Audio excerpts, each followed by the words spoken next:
Hey, what is this beast? Welcome back to my channel. My name is ScottyAllenDay.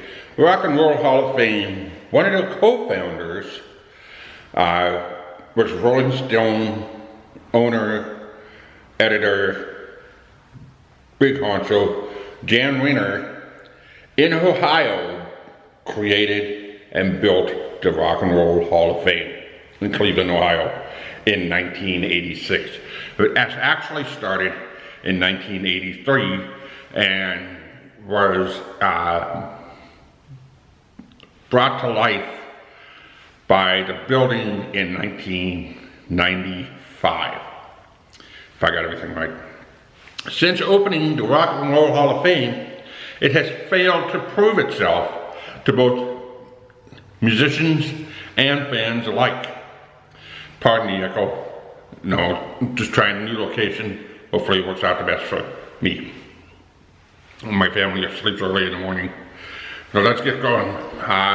Many people argue that the Rock and Roll Hall of Fame belongs either in, and I'm going by my notes, I've done a lot of research on this, it belongs either in Memphis or Los Angeles or LA. Cleveland is supposedly where an R&B studio coined the words rock and roll. So therefore they call it the birthplace of rock and roll. However, some records in Memphis, Tennessee recorded the first rock and roll single by Jackie Brenston and the Delta Cats with the single Rocket 88. California was where rock and roll called its home from about the mid-50s until the late 90s. Now, the reason they called rock and roll home because California was Surf City. California was everything that rock and roll needed to fuel the fire across the globe. Another place that was iconic for rock and roll was also London. You had the Beatles, you had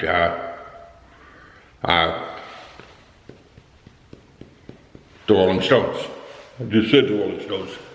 But like I said, that was the most iconic three cities that the Rock and Roll Hall of Fame should have existed.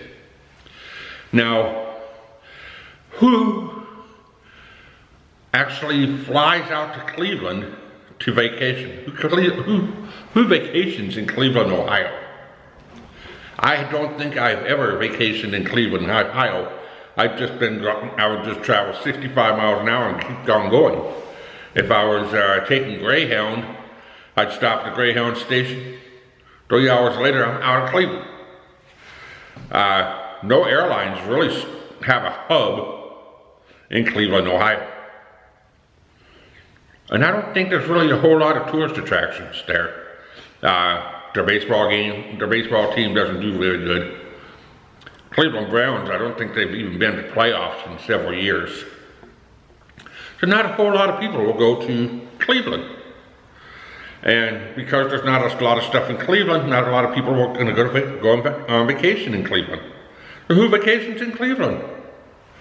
So, well, the reason I'm saying is that the location that they chose between three mega cities, they had New York on there, they had San Francisco on there, and they had Atlanta on their list.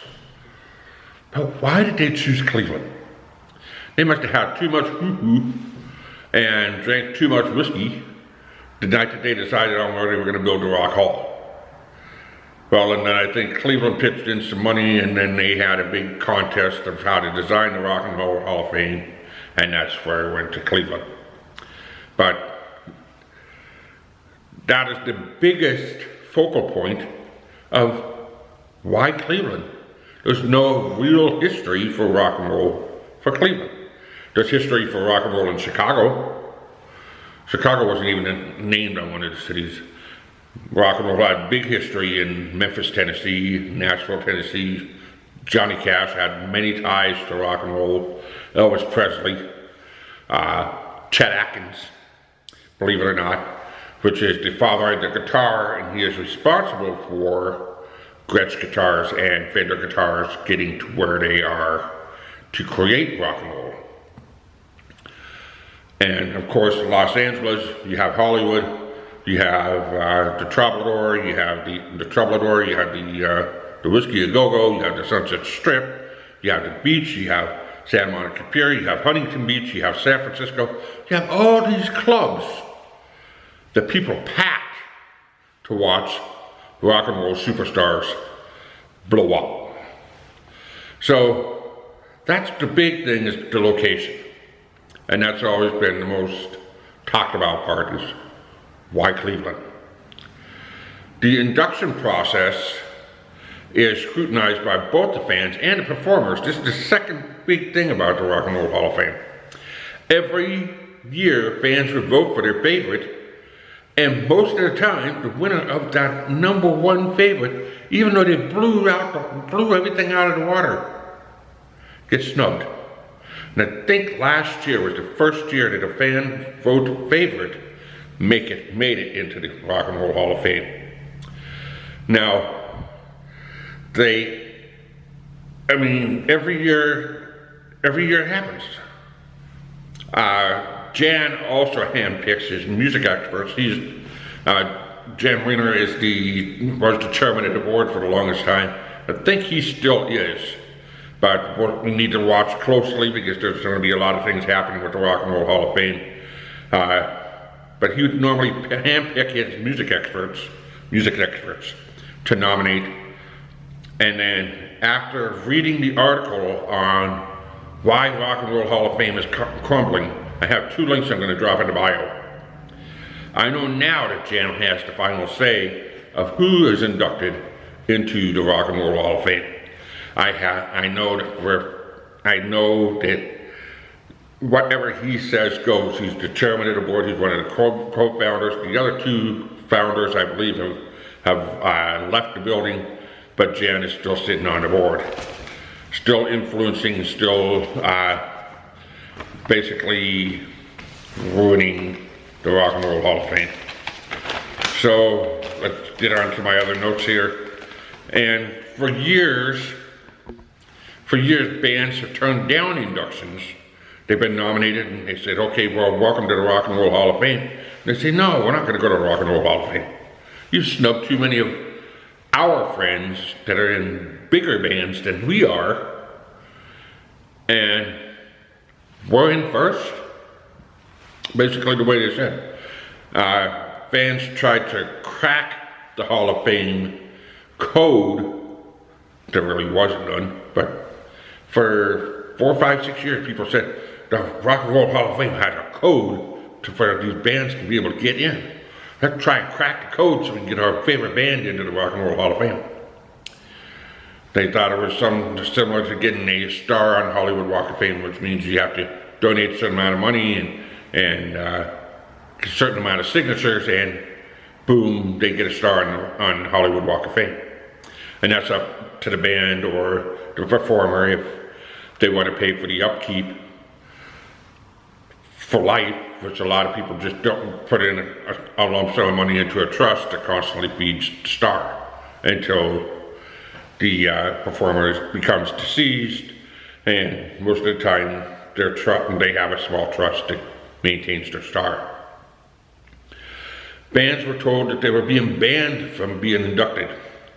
For example, Motley Crue and I believe Wasp were 2 of the bands that got banned from it because they said, well, they supported drug and alcohol use. Johnny Cash was inducted, and he was very open about his cocaine use. Of course, Ozzy, everybody knew Ozzy promoted drugs. I mean, he did it on stage. I mean,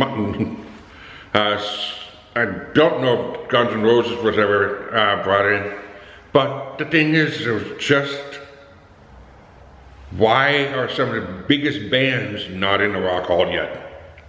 And that's what a lot of people were talking about was, well, some of these bands were banned from being in the Rock and Roll Hall of Fame. People questioned why legends were being denied and non-genre performers were being inducted. Now, non-genre performers being inducted would be like Snoop Dogg, Run DMC, Dolly Parton, and countless, handfuls of others, that their main genre was not rock and roll. Now, if you look through the whole list on the Rock and Roll Hall of Fame, there's one very important person that basically was, he's one of the fathers of rock and roll. And there's one person you can't find on that list. They posthumously inducted him into the Rock and Roll Hall of Fame, but he doesn't show up on any of the lists. And that is Bo Diddley. And the song Bo Diddley is featured on hundreds of rock albums. The tune and the sound from Bo Diddley was featured on hundreds of rock albums. Fats Domino also has different beats and different riffs that should have appeared on hundreds of different rock albums. I'm going to start deep diving into that, and I do agree with the Bo Diddley part, which his song Bo Diddley is in fact a foundation for lots of rock music. Now, Dee Snider's and others musicians had said over the years that the Rock and Roll Hall of Fame is a joke. It's not a Rock and Roll Hall of Fame. There's actually a heavy metal Hall of Fame that I believe is in California that Twisted Sister was actually nominated in, and they focused solely on that genre of music. Instead of trying to go into all kinds of different genres of music, they solely focus on heavy metal. Now, if the Rock and Roll Hall of Fame actually cared about their musicians, they would probably have to think about relocating. Now, relocating the Rock and Roll Hall of Fame would be huge. Probably trillions of dollars worth of memorabilia that's going to be transferred from that particular building to whatever the new Rock and Roll Hall of Fame is. Now, me personally, the Rock and Roll Hall of Fame, the Heavy Metal Hall of Fame, the Country Music Hall of Fame should not exist. There should be just a General Music Hall of Fame.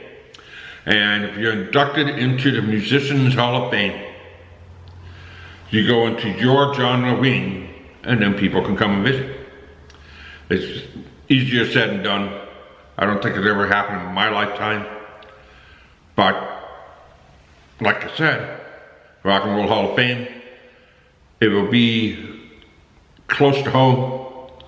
If it was up in Nashville and they did the big Music Hall of Fame, it's only about a 5-hour drive from Memphis. Nashville is a heavy tourist area. A lot of retired rock and roll musicians live in Nashville, in Kentucky. They all have their ranches, and it's perfect.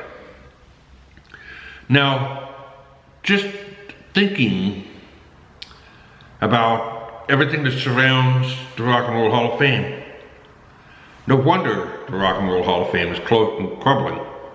And the latest comments to Jann Wenner stated that he didn't like certain musicians and he didn't want women in the Rock and Roll Hall of Fame. He said he just wanted white men in the Rock and Roll Hall of Fame. There's Asian rock and rollers. There's Latin rock and rollers. There's thousands of different types of rock and rollers out there that, they they've, you know, concreted their souls into rock and roll. But they have that little pebble. And that little pebble is the chairman of the board at the Rock and Roll Hall of Fame. And now in closing, John Wenner needs to step down. He needs to write his name off of the Rock and Roll Hall of Fame. He is not a musician. The other founding members were never musicians. And he needs to take his grasp and take it off of the Rock and Roll Hall of Fame. And allow the Rock and Roll Hall of Fame to evolve into an iconic, legendary museum that shaped the world like it should have. So that's my video for today. I wanted to talk a little bit about the Rock and Roll Hall of Fame. And, you know, it's crumbling. It's crumbling from inside. And the popularity of it is disappearing quickly. Its support is vanishing in the wind. Artists are turning around, they don't want to be a part of it anymore. And because of that, it's no longer going to be a place on anybody's bucket list. So what do you guys think about the Rock and Roll Hall of Fame? Drop that in the comment section below. Again, I'll put my 2 links to the 2 articles in the comment section. Hopefully they're not so long that it takes up 9 pages. And let me know what you guys think. If you like this video, please like and subscribe to the video. I'm going to probably type all this up and throw this into my Rock and Roll Hall of Fame folder that I already have. And if you're new here, hit that subscribe button, hit that notification bell so you don't miss another video. Until next time, keep on rocking.